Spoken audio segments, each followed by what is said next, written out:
We'll take a comment on healthcare, all of that. But your calls certainly come first if you want to join us at 855-450-FREE. That's 855-450-3733. Let's go first to Skype, where Ademo Freeman is on the line and out of jail. Ademo, welcome back to the semi-free world.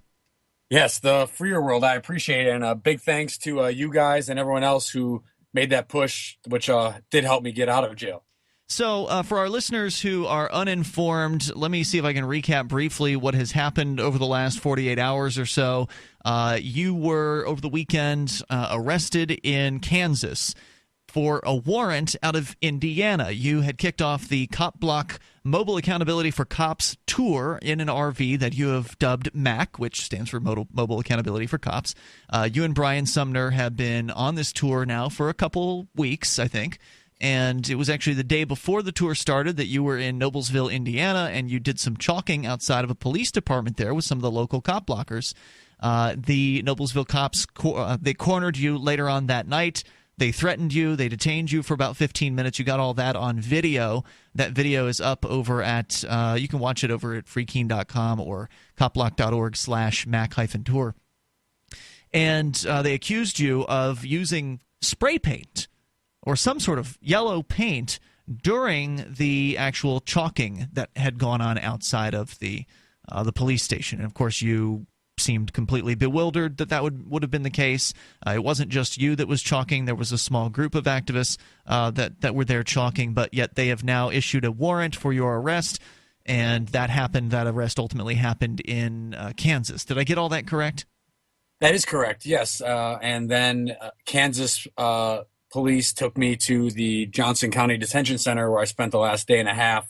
What I thought was felony charges, and that was the big kicker to most of this for myself, is that the warrant, according to the Shawnee police that were arresting me, was that it was a felony warrant for criminal mischief. And I guess there is such a thing in Indiana, but I was unaware of that until recently, even though it turned out it was only a misdemeanor warrant, which is kind of mind-boggling to some folks because, as you mentioned, we had been on this tour now for 3 weeks. This isn't the first time the police have ran our information, but yet this is the first time I've been picked up for any warrant like this. So it's kind of, I feel the timing might have been kind of convenient to this, knowing that it was a Friday, that I would have sat all weekend without bailing to see a judge. No, Yeah. The police would never do that. Make an arrest on a Friday that they knew that somebody was going to be released on a Monday for. They'd never do that. Right. I think the time, because it was about 11 p.m. where I'm at Central Time, and that would have been about midnight Eastern Time for Indiana. And as you know from the video over at copblock.org/Mac-tour, that interaction happened around midnight, about 12:30 actually, which means to me that when the police who claimed to have when they arrested me, they claimed to have called Indiana and asked if they were coming to get me, and they said yes. And I'm curious as to who they would have reached at such an hour. And again, about 10 days before that, I believe Brian and I were both ran by the police, which is something I found out while I was in jail, and I wasn't picked up on the warrant. That was when we were chalking the Kansas City Police Headquarters. And that was a Tuesday. And I believe that the difference in that, it's only my speculation, is that on Tuesday in the middle of the day, they reached somebody of higher standing, maybe a captain or a chief, who said, no, we wouldn't get him. And on Friday, they reached one of those officers that you may have seen in that video, a sergeant or a shift supervisor, who just so happened to say yes, even though maybe knowing on Monday that would have changed to a no. Yeah, I mean, it's not like they're going to be held responsible. And they did say in the video where they're arresting you that this was a felony. So it's not like that was just some sort of allegation that you made. They said that on video that this was a felony warrant. Turns out it was a Class B misdemeanor, so not even like a jailable, likely not even a jailable misdemeanor. Right, this is like hawking a loogie on the sidewalk or something. Well, from what I read, it does have a 6-month up to $1,000 fine, but there is an A, which is a year. And it seems that you would more likely get jailable. I couldn't find I've only done a little research. I couldn't find the last charge in that county for this, but more research will come. Okay. I was jumping to a conclusion there because in New Hampshire, Class B is not jailable. Of course, we all know that if you don't pay the fine, they'll put you in jail anyway. So exactly, it's always some sort of threat. But I wasn't aware that it was a felony until 2 hours before my release, and even moments before that I realized I was going to see a judge tomorrow morning. And had I known those two things, I would have most certainly stayed in jail. But if you had known it was not a felony. Correct. If I would have known it was not a felony and that I was seeing a judge, because it was my understanding that the judge came in on Sunday, read some paperwork, set my bail, and so I didn't think I was going to see them again for a while. That's the information that was passed me. Your bail's $4,000. Good luck. The problem is that they don't get, the information you get is half information at best. It's highly unreliable. Yeah, I mean, information from these bureaucrats, it may have been that the cops thought it was a felony. I mean, they were either lying or spreading misinformation.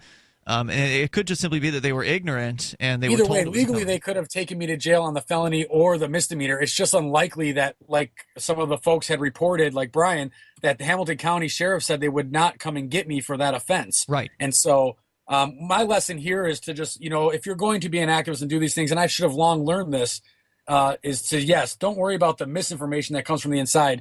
I know that what we do lands us in jail, and so I should be willing to sit out 3 or 4 days before I get actual good information. And so part of the problem is that the people on the outside get kind of freaked out, right? Like you're a hero to a lot of people, Ademo. I mean, I know you probably don't want to be, but ultimately, a lot of people look up to you. And they don't know that you can handle it, right? Like, even though they know you've been in jail, they know they wouldn't want to be in that position. And so they're like running around trying to raise the money to get you out as soon as possible, when ultimately all that does is it just enriches the system.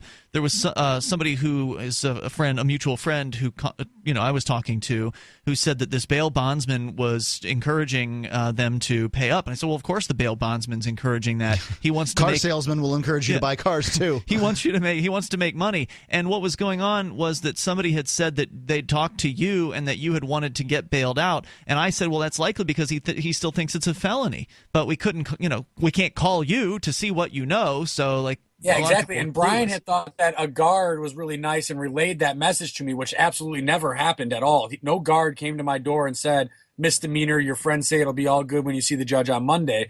That would have given me some reassurance. And the 2 times I had the ability to speak to anyone today was for 60 seconds minus their 3-second, recording there at the beginning. And not enough time. But that's when Kate mentioned to me that it was a misdemeanor.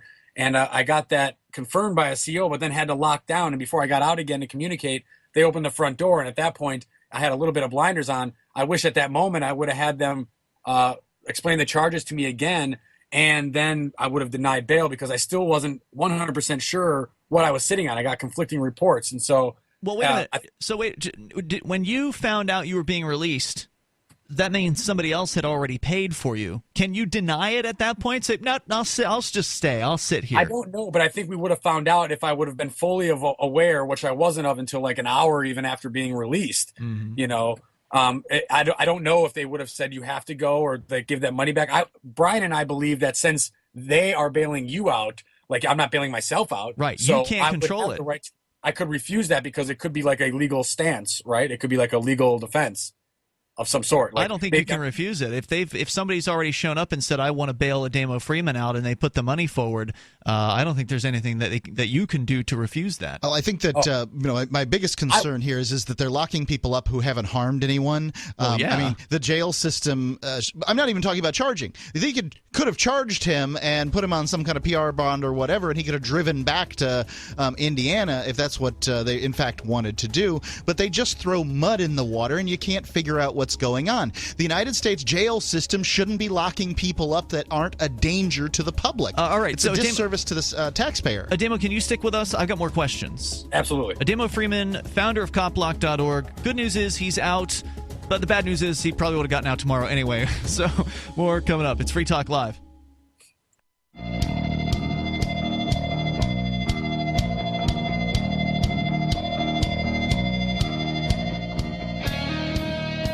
This is Free Talk Live. Maybe you've got a question for Ademo Freeman from copblock.org. He was arrested over the weekend and is now back in the land of the semi-free with the rest of us, no longer inside a jail cell in Johnson County, Kansas. It's Ian and Mark in the studio with you. We also want to invite you to join Mark in real life in Las Vegas coming up in under 2 weeks. Now, I can't believe it's coming up that quick, but yes, at the end of October here, the 29th and 30th, I will be at the Bitcoin Investor Conference. Check them out. They're going to have a really great event. You go to bitcoininvestor.com. That's Bitcoin